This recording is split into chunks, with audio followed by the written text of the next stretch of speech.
하나님 말씀 봅니다. 마태복음 1장 3절에서 6절까지와 그리고 16절 말씀 같이 한 목소리로 보고 읽고 듣도록 합니다. 유다는 다말에게서 베레스와 셀라를 낳고 베레스는 헤스론을 낳고 헤스론은 람을 낳고 람은 아미나답을 낳고 아미나답은 나손을 낳고 나손은 살몬을 낳고 살몬은 라합에게서 보아스를 낳고 보아스는 룻에게서 오벳을 낳고 오벳은 이새를 낳고 이새는 다윗 왕을 낳으니라. 다윗은 우리아의 아내에게서 솔로몬을 낳고 16절 야곱은 마리아의 남편 요셉을 낳았으니 마리아에게서 그리스도라 칭하는 예수가 나시니라. 아멘. 네. 예수님의 계보 마태복음 1장 1절에서 17절까지는 예수님의 계보에 대해서 말씀합니다. 이 예수님의 계보를 여러분들이 듣고 읽으시면서 저와 여러분에게 이 말씀이 어떤 의미로 다가오고 있습니까? 그저 옛날 이스라엘 역사에 그런 누가 누구를 낳고 한 가정의 어떤 족보증으로만 생각이 됩니까? 나와 아무런 상관이 없는 그런 족보로 다가오고 있습니까? 물론 예수님은 성령으로 잉태하신 분이기 때문에 엄격하게 보면 인간의 계보와는 상관이 없는 분입니다. 이게 지금 예수 그리스도의 계보라고 시작하지만 엄격하게 따지면 예수님의 계보와 상관이 없는 계보입니다. 그러나 마태복음 1장에서는 이 예수님의 계보를 자세하게 우리들에게 밝힘으로써 우리에게 더욱 큰 은혜를 주시고 있다는 사실을 알고 오늘 말씀을 듣고 또 우리 주님의 마음을 알 수 있기를 원합니다. 아브라함과 다윗의 자손 예수 그리스도의 계보라. 이 말씀은 이 말씀 속에는 어떤 의미가 들어가 있습니까? 실제적으로 일어났던 역사적인 사실이라는 것을 말씀해주고 있는 것입니다. 얼마나 수많은 사람들이 예수님이 실질적으로 있던 사람이야? 진짜 동정녀로 태어났어? 이렇게 의심을 하고 있기 때문에 실제적인 역사적인 사실이라는 것을 말씀해주고 있습니다. 그리고 우리들이 반드시 알고 살아야 되는 것은 뭡니까? 이 세계 역사는 오직 예수님을 중심으로 해서 이 세계의 역사는 나누어져 있고 또 움직이고 있다는 사실입니다. 이 세상에 그 어느 나라의 대통령이 이 세계의 역사를 움직이고 있는 게 아니라 그 뒤에는 지금 예수님이 움직이고 있다는 사실을 우리는 알고 있어야 합니다. 주님이 오시기 전을 BC라고 나눕니다. 그래서 구약은 BC입니다. 그리고 주님이 오시고 난 후가 AD입니다. 그래서 주님이 오신 지 지금 몇 년 됐습니까? 2020년. AD 2020년으로 이렇게 나눠지게 되어 있습니다. 그래서 역사를 뭐라고 그럽니까? 히스토리라고 그러죠. 영어로 히스토리가 역사인데 히스 스토리라는 말하기도 합니다. 히스 스토리는 뭐예요? 그의 이야기라는 뜻이잖아요. 그의 이야기. 그의 이야기가 뭐냐? 예수님의 이야기다 그 말이에요. 그러니까 이 세상에 돌아가는 모든 역사는 누구 이야기예요? 예수님의 이야기. 예수님이 일하시는 이야기다 그 말이에요. 이거를 우리가 알고 이 세상에 돌아가는 것을 보고 우리 눈에 보이지 않는 뒤에서 움직이고 일하시는 주님의 일하심을 볼 수 있어야 한다 그 말이에요. 예수님의 계보는 예수님의 탄생이 역사적으로 사실이라는 것을 증거하고 또 이 세상의 역사가 하나님에 의해서 예수 그리스도를 중심으로 흘러가고 있음을 우리에게 정확하게 알게 하고 있는 말씀입니다. 너무 그래서 낳고도 중요하지 않을 수가 없는 거예요. 중요한 말씀인 거예요. 예수님은 이 세상에 참 복을 주기 위해서 오신 그리스도입니다. 이 사실을 유대인들이 알고 믿었더라면 예수님이 이 땅에 오실 때 복을 주기 위해서 오신 분이라는 걸 알고 믿었더라면 십자가에 못 박아 죽이는 악역을 하지 않았을 것입니다. 마태를 통해서 하나님께서 이 마태복음을 기록하게 한 목적은 그런 유대인들에게 예수님을 십자가에 못 박아 죽이고 메시아임을 부정하고 거부하는 그런 유대인들에게 그 유대인들이 기다리는 메시아, 지금도 기다리고 있잖아요. 지금도 이스라엘의 유대인들은 지금도 메시아를 기다리고 있어요. 너희들이 기다리는 그 메시아가 바로 예수님이라는 것을 말해주기 위해서 마태복음을 기록하게 한 것입니다. 유대인들은 다른 것은 몰라도 이 구약 말씀만큼은 너무나 철저하게 확신하고 있고 너무나 우리들보다 훨씬 더 자세하고 정확하게 알고 있습니다. 구약 말씀. 그러면 구약의 말씀이 무엇을 말씀해주고 있습니까? 오실 메시아, 그리고 재림하실 메시아에 대해서 구약은 창세기부터 말라기까지가 다 예수님에 대해서 말씀하신 거예요. 이 정도로 알고 있기 때문에 유대인들은 누구를 기다려요? 메시아를 기다리고 있는 거예요. 구약에 이렇게 모든 것을 정확하게 알고 있는 유대인들이 예수님을 메시아로 믿지 않으니까 마태는 여기서 예수님의 계보를 설명해 줌으로 인해서 예수님이 구약의 예언대로 오신 메시아인 것을 알고 믿게 하려고 마태복음을 우리에게 주신 것입니다. 하나님께서 예수님을 아브라함의 자손으로 태어나게 하셨을 뿐만 아니라 다윗의 자손으로 태어나게 하셨는데 그 역시 하나님께서 다윗에게 약속하신 복을 성취하시기 위해서였어요. 하나님이 아브라함에게 주신 그 축복의 말씀, 너를 통해서 만민이 복을 얻으리라. 다윗에게도 동일하게 그러한 말씀을 주셨어요. 그러면 만민이, 이 세상의 수많은 만민들이 누구를 통해서 복을 받는다는 얘기입니까? 아브라함입니까? 다윗입니까? 아니요. 그들의 후손으로 태어난 예수 그리스도를 통해서 만민이 복을 받는다는 약속의 말씀이었던 거예요. 그렇다면 나와 이 계보와 어떤 관계가 있으며 저와 여러분의 계보는 어디에 있습니까? 우리 엄마 고 김독순, 우리 아버지 고 이상국, 그의 자녀 이경숙, 내 계보가 여기에 있습니까? 우리의 계보는 생명책에 있습니다. 아멘. 이 땅의 계보도 중요하게 생각하죠. 많은 사람들이 족보를 얼마나 중요하게 생각합니까? 예. 저희 시댁에도 마찬가지고 저희 친정에도 마찬가지고 족보가 쫙 있습니다. 제가 시집가서 첫날 시댁을 갔는데 우리 아버님이 제일 먼저 제 앞에 내려놓는 게 족보였어요. 족보를 내놓고 내 조상이 이제 이렇게 한 이 조상이고 무슨 파, 무슨 학렬이다. 족보부터 맨 처음에 저에게 가르쳐 주시고 내놓으시더라고요. 저와 여러분에게도 이렇게 족보가 중요한데 저와 여러분의 진짜 중요한 계보는 어디에 있습니까? 생명책에 있어야 되는 줄 믿습니다.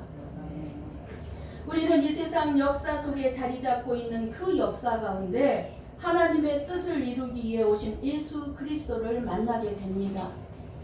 그리고 성령 하나님의 역사하심을 통하여서 예수 그리스도가 믿어지게 된 사람들이 저와 여러분들입니다. 내가 믿고 싶어서 믿는 게 아니라 나도 모르게 예수님이 믿어지는 거예요. 네.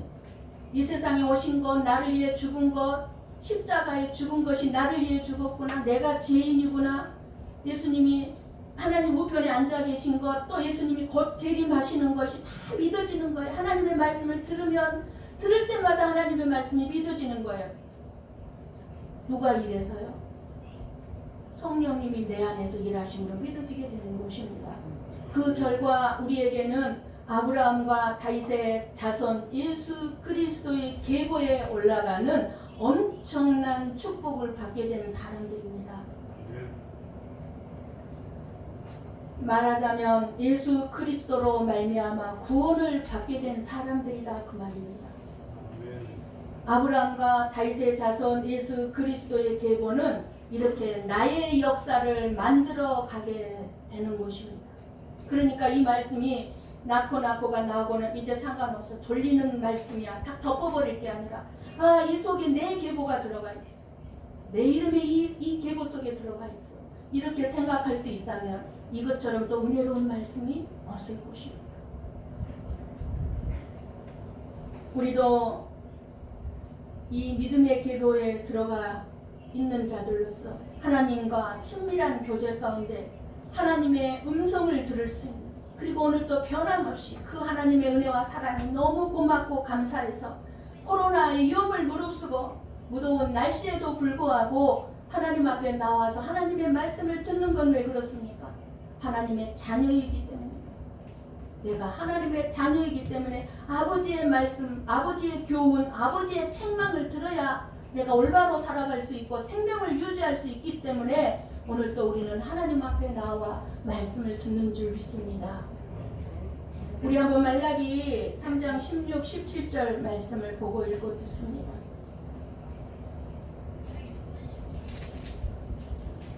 같이 볼까요? 그때에 여호와를 경외하는 자들이 피차에 말하매 여호와께서 그것을 분명히 들으시고 여호와를 경외하는 자와 그 이름을 존중히 여기는 자를 위하여 여호와 앞에 있는 기념책에 기록하셨느니라. 만군의 여호와가 이르노라. 나는 내가 정한 날에 그들을 나의 특별한 소유로 삼을 것이요 또 사람이 자기를 섬기는 아들을 아낌같이 내가 그들을 아끼리니. 아멘. 아멘. 여호와 앞에 기념책에 뭐를 기록했대요? 우리의 모든 것을 기록해 놓았대요. 그런데 성경의 다른 말씀에는 우리를 생명책에 우리의 이름이 기록되어져 있다라고 말씀을 합니다. 이 세상에서 아무리 선한 일을 많이 하고 가난한 자들을 도와주고 섬기는 삶을 살고 착하게 살았다 할지라도 생명책에 이름이 기록되지 못하여 영원한 지옥불에 떨어진다면 참으로 허무하고 돌이킬 수 없는 정말 이를 가며 슬피 우는 공포스러운 일이 더 이상 있을 수가 없을 것입니다. 오직 그리스도이신 예수님을 믿음으로만 구원을 받게 된다는 사실입니다. 내가 이 땅에서 착하게 살고 죄짓지 않고 살아서 구원을 받는 것이 아니라 오직 예수 그리스도를 믿음으로만 구원을 받는다는 사실을 우리는 알고 믿고 있는 줄 믿습니다. 예수님을 만나고 이제 하나님의 자녀가 된 것은 저와 여러분의 인생에 가장 놀라운 복된 일일 것입니다. 예수님은 죽어서 무덤에 묻힌 그 2000년 전에 지나가 버린 죽어버리고만 그런 한 인물이 결코 아니란 사실입니다. 예수님은 부활하셔서 지금도 살아 계십니다. 예수님 보좌 우편에 앉으셔서 이 세상을 통치하고 계시고 다스리시고 계시고 성령으로 저와 여러분과 이 시간에도 함께하고 계십니다. 그렇기 때문에 예수 그리스도는 우리 인생의 참 목적이 되어야 하고 우리의 소망이 됨을 알고 믿어야 합니다. 나는 길이요 진리요 생명이니 라고 말씀하신 그대로 예수님을 만난 사람들은 인생의 생명의 길을 발견하게 되고 가장 소중한 진리를 늘 사모하고 오늘도 어떻게 하면 하나님의 말씀을 들을 수 있을까 늘 갈망하고 그리고 그림으로 말미암아서 영원한 생명을 유지하게 된다는 사실입니다. 예수님의 계보라 하지 않고 예수의 계보라 하지 아니하고 뭐라고 얘기합니까? 예수 그리스도의 계보라 하십니다. 그럼 그리스도가 무슨 뜻인지 우리는 정확히 알고 믿음 생활을 해야 해요. 그리스도란 히브리어로는 메시아라는 뜻입니다. 그러니까 구약의 사람 이스라엘 백성들은 이 메시아를 기다리고 있는데 이 메시아는 우리나라 말로 하면 구원자, 구세주란 뜻이에요. 메시아. 그러니까 이스라엘 백성들이 구원자를 지금도 기다리고 있는 거예요. 구세주를 기다리고 있는 거예요. 메시아를. 그런데 이 그리스도는 히브리어는 메시아, 구원자, 구세주이지만 헬라어로는 기름 부음 받은 자라는 뜻이 들어가 있습니다. 기름 부음 받은 자. 그래서 구약 시대에는 왕, 제사장, 선지자에게는 기름 부음을 받아서 세웠습니다.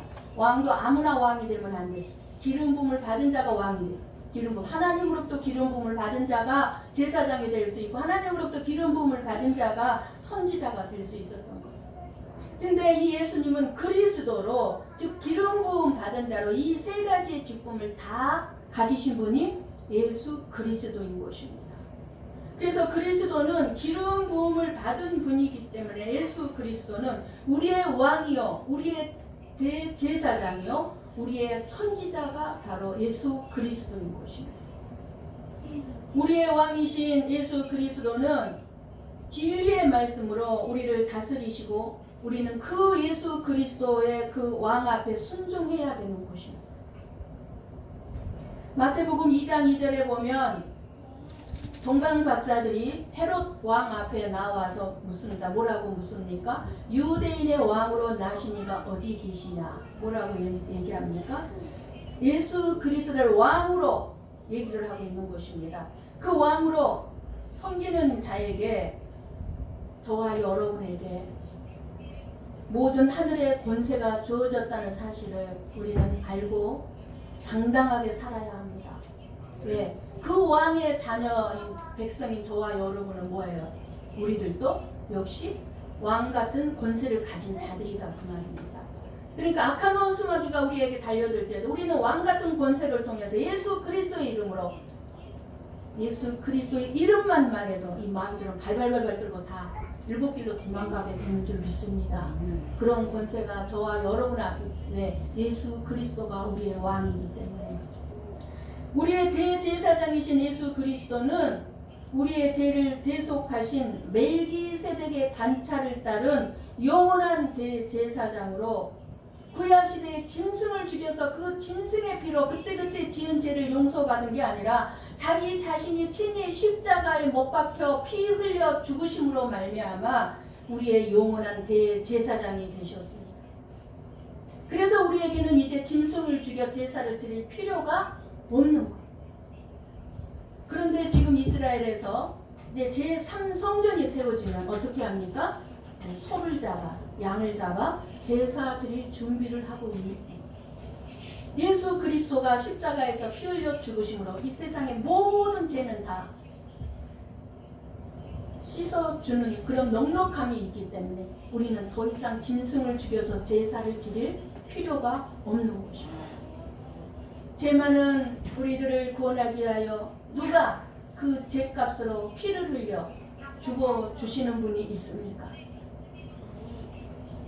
예수 그리스도는 실로 우리의 죄를 짊어지신 저와 여러분의 영원한 대제사장이십니다. 우리의 선지자이신 예수 그리스도는 하나님의 뜻을 전하여 주고 그 선지자 자신이 먼저 오직 하나님 아버지의 뜻을 이루어 드린 선지자이십니다. 백성들에게만 하나님의 뜻이 이것이다, 하나님의 뜻대로 살아라 하는 것이 아니라 예수님 자신이 몸소 하나님의 뜻을 먼저, 아버지의 뜻을 우선시하고 아버지의 뜻을 이루어 드리는 모본을 보여주신 선지자이십니다. 예수님은 그리스도로서 기름 부음 받은 자로서 왕이요 대제사장이요 선지자이심을 말씀해 주고 있는 것이 예수 그리스도의 계보라. 이 속에 어마어마한 진리가 들어가 있는 거예요. 단 두 마디의 이름 속에, 예수 그리스도라는 이름 속에. 오늘 본문의 말씀에서 우리에게 중요한 메시지가 또한 있음을 우리는 알아야 합니다. 그것은 예수님의 계보 속에 왕이시여 대제사장이시여 선지자이신 이 예수님의 계보 속에 부끄러운 과거와 부끄러운 역사가 고스란히 들어가 있다는 사실입니다. 그 가운데 5명의 여인들을 말씀하고 있습니다.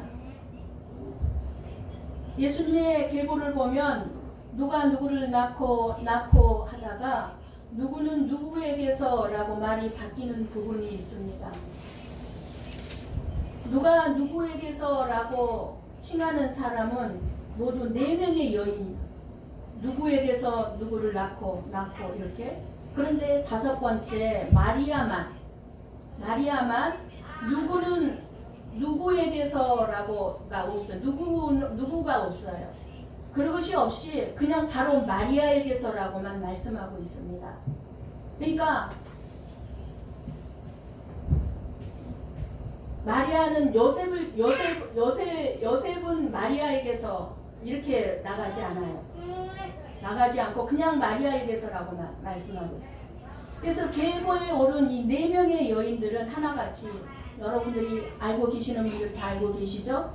다 부정하고 많은 문제를 안고 있는 여인들임을 알 수 있습니다. 세상의 계보에서는 내 가문에 먹칠을 하는 사람들이 있으면 그것을 숨기려고 합니다. 그래서 뭐라 그럽니까? 자식이 망나니 짓을 하면 부모님이 뭐라 그럽니까? 넌 우리 족보에서 빼버릴 거야. 왜 그래요? 내 족보에 부끄러운 일들이 올라가는 것을 원치 않습니다. 그런데 예수님의 족보에 이렇게 부정하고 문제 많은 여인들을 지금 숨기지 아니하고 부끄러운 모든 일들을 온 천하에 드러내고 있다는 사실을 알 수가 있습니다. 우리 한번 첫 번째 3절 말씀을 봅니다. 3절 다말에게서 유다는 다말에게서 누구를 낳았다고 그러죠? 다말은 유다의 며느리입니다. 유다의 며느리로서 시아버지인 유다와 동침한 이방 여인이 되고 맙니다. 다말이 시아버지인 유다와 동침하게 된 이유가 무엇입니까? 시아버지인 유다의 가문 계보를 통해서 하나님이 약속이 이루어진다는 것을 이 다말은 알고 있었기 때문에 유다의 자손을 잇고자 한 것입니다. 왜요? 유다의 자녀들이 아들들이 있었지만 그 아들들이 자식을 다 못 낳고 결국은 며느리인 다말 혼자 남겨놓고 다 자식들이 죽었어요. 그러면은 자손을 남길 수가 없잖아요. 아들들이 다 죽어버렸기 때문에 유다는. 그런데 유다는 인간적인 생각에 빠져서 하나님의 약속을 이어야 된다는 것에는 전혀 관심을 두지 않고 단지 자기 아들을 살리려고만 했던 거예요.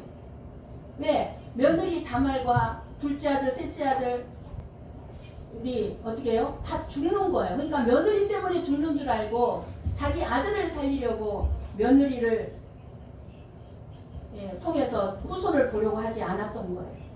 결국 며느리였던 다말은 자기가 창녀와 같은 모습이 되는 것에도 불구하고 유다의 가문을 잇고자 한 희생 때문에 그리스도의 계보가 이어지게 된 것입니다. 하나님의 은혜가 아니라면 도무지 이러한 부분들은 설명할 수가 없는 부분들이에요. 두 번째로 5절에 라합에게서라고 말합니다. 여호수아 2장을 보면 라합은 여리고성의 기생이었습니다. 라합도 이방 여인이요 기생으로서 자신의 목숨을 걸고 자기 목숨이 위험함에도 불구하고 이스라엘 정탐꾼을 살려주게 된 것입니다. 그 대가로 이스라엘 정탐꾼을 살려준 대가로 이스라엘이 여리고성을 점령해 올 때 구원받을 수 있었던 것입니다. 구원받은 기생 라합은 살몬과 결혼해서 보아스라는 아들을 낳게 됩니다. 이 보아스의 후손 중에 다윗이 탄생하게 되고 그 줄기에서 예수님이 탄생하게 되는 것입니다. 라합은 비록 천한 기생이었지만 구원받았을 뿐만 아니라 예수님의 계보에도 올라오는 영광을 누릴 수 있었습니다.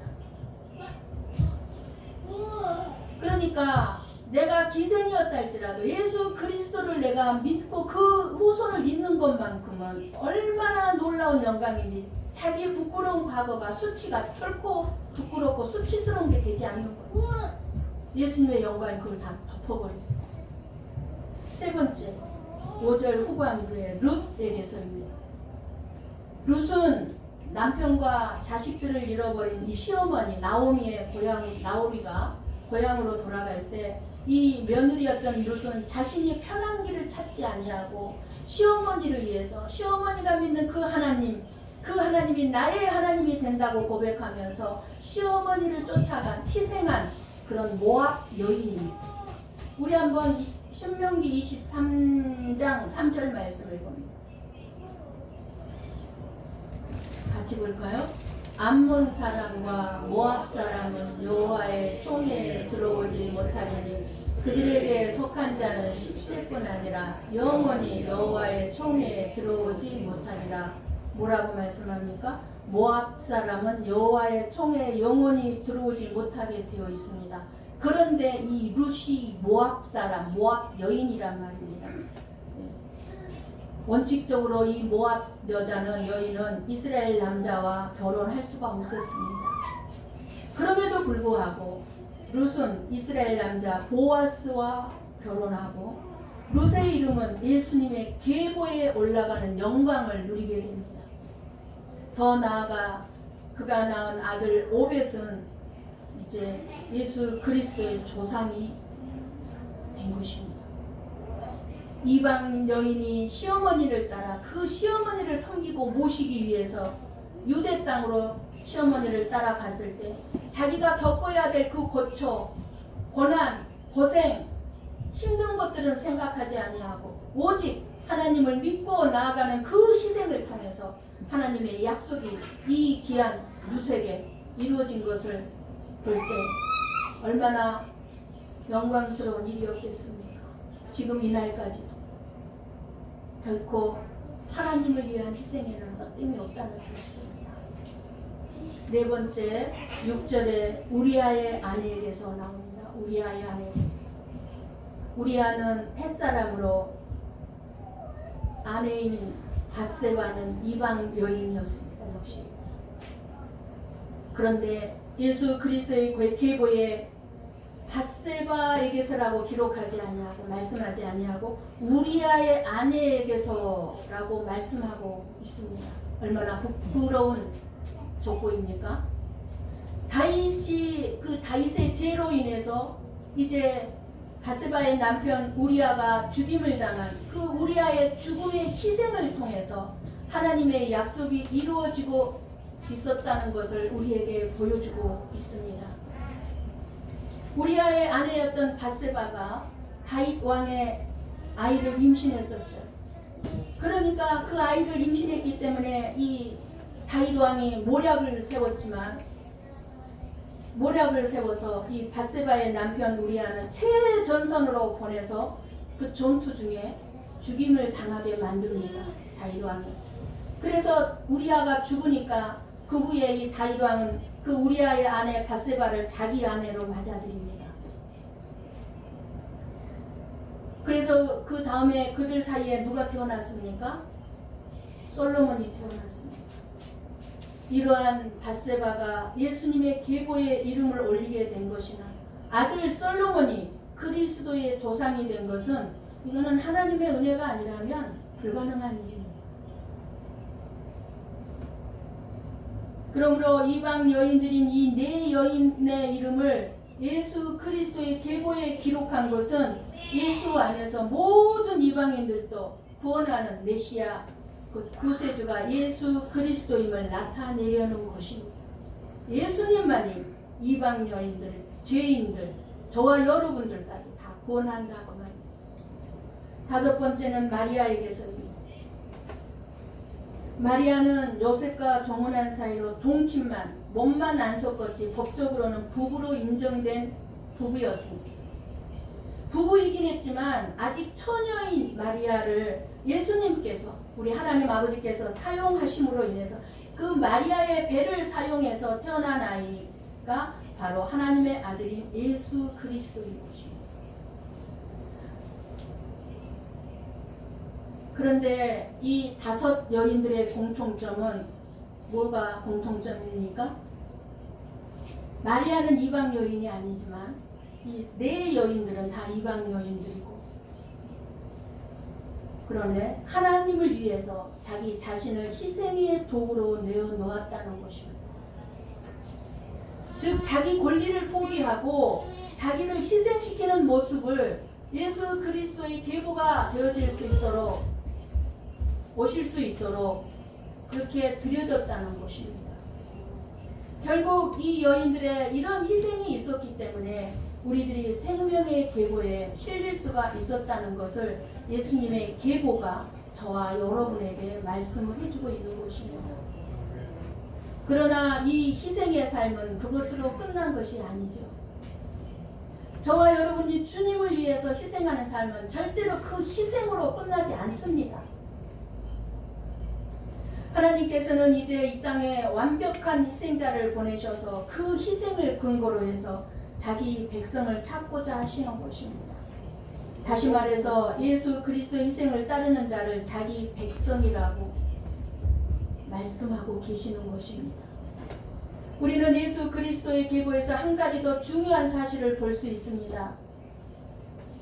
그것이 오늘 반복되는 말씀 가운데 나코라는 말씀입니다. 그런데 중요한 것은 이런 표현은 구약 성경이 말하는 계보와 다르다는 것입니다. 창세기 5장에 보면 구약의 최초의 계보는 나코 몇 살에 죽었더라, 나코 몇 살에 죽었더라 이렇게 계보를 말씀해 주고 있습니다. 죽는 것은 사실 복음이 아닙니다. 죽었더라예요. 끝은 낳았지만 죽었더라요. 세상의 계보는 낳고 몇 살에 죽고 낳고 몇 살에 죽고입니다. 우리가 이 땅을 몇 년 살다가 죽었다는 것이 복음이 아니라는 것입니다. 우리는 오히려 새로 태어나는 것이 복음입니다. 우리의 나이가 몇 살이라는 것은 중요하지 않습니다. 내가 몇 살에 죽었느냐 중요하지 않습니다. 중요한 것은 예수 그리스도 안에서 내가 새로 거듭 태어났느냐는 것입니다. 예수 안에서 새로운 인생을 사는 것이 믿음이요 거듭나는 것입니다. 혹시 여러분은 그냥 자녀들을 낳았고 지금 그냥 죽음을 향해 가고 있는 사람들입니까? 죽는 날을 향해서 걸어가고 있습니까? 그리스도인들에게는 죽음이 없습니다. 하나님 말씀은 그리스도 안에 있으면 죽어도 살겠고 라고 말씀하셨습니다. 죽음이 없습니다. 영원히 죽지 않는 영원한 생명을 소유한 사람들입니다. 영원한 생명을 가진 자들에게 무슨 죽음이 있겠습니까? 죽음이 없습니다. 저와 여러분들이 영원히 살기를 원합니다. 그렇다면 생명 되신 예수 그리스도를 영접해야 합니다. 그럴 때 예수님이 생명으로 그 생명 되신 분이 저와 여러분 안에 들어올 것입니다. 지금은 예수님이 성령으로 오셔서 우리와 함께 하고 계십니다. 사람들은 이 세상에서 복을 받고 부자가 되어 부족함이 없게 잘 살기를 소원하고 있습니다. 그런데 제일 좋고 제일 큰 복은 어떤 복입니까? 그것은 하나님이 나와 항상 함께 하시고 나를 지켜주시고 동행하시고 끊임없이 나에게 필요한 것들을 공급해 주시는 나와 함께 해주시는 그 복이 우리의 인생의 최고의 복이요 최고의 은혜인 줄 믿습니다. 하나님이 나와 함께하는 한 우리가 무엇을 걱정할 필요가 있습니까?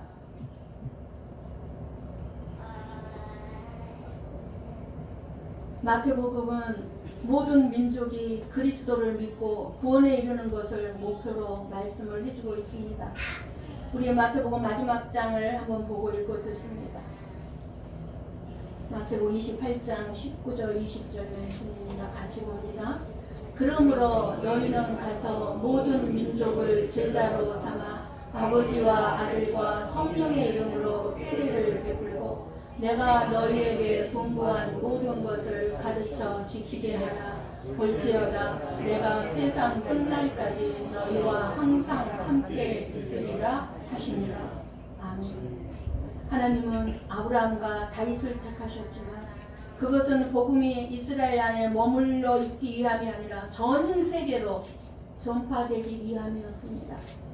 유대인들이 제사장의 나라로서 하나님의 사랑을 세상에 전파해야 할 의무가 있었듯이 예수 그리스도를 구세주로 영접한 저와 여러분도 그 구원받은 사랑을 전할 의무가 있다는 사실입니다. 만약 이 의무를 우리가 소홀히 한다면 하나님은 유대인들에게서 그 직무를 빼앗아서 이방인들에게 주어버린 것처럼 우리에게서도 촛대를 옮기실 것입니다. 이제 우리는 복음을 모든 민족에게 전파해야 할 사명이 있습니다. 저와 여러분에게. 그래서 저와 여러분이 모든 민족에게 우리가 직접 가서 복음을 못 전할지라도 정말 선교사님들을 돕고 우리의 선교지인 우리의 가정 그리고 우리의 직장에서 복음의 역사가 일어나도록 해야 할 것입니다. 전해야 될 거예요. 마태복음은 유대인뿐만 아니라 온 인류를 위한 구원의 복음서입니다. 우리가 읽고 듣고 전해야 할 구원의 복음, 소망의 복음, 기쁜 소식입니다. 이 소식을 우리는 전해야 합니다. 그래서 우리는 끊임없이 지금 정말로 많은 선교사님들이 너무나 많은 어려움 속에 있습니다. 지금 한국에 선교 사역을 감당할 수가 없어서 한국에 들어와 있는 선교사님들이 또 너무 많습니다. 왜요? 한국 교회들이 너무 힘들고 어려워지니까 선교 헌금을 못 보내는 거예요. 그러니까 선교 헌금이 오지를 않으니까 사역을 할 수가 없어요. 살 수가 없어요.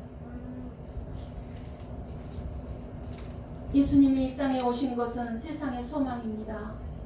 이 세상에 소망을 줄 수 있는 길은 저와 여러분이 복음을 전하는 길, 선교사들을 돕는 길, 그것만이 저와 여러분들의 유일한 길이요 빛이요 생명을 유지하는 길입니다.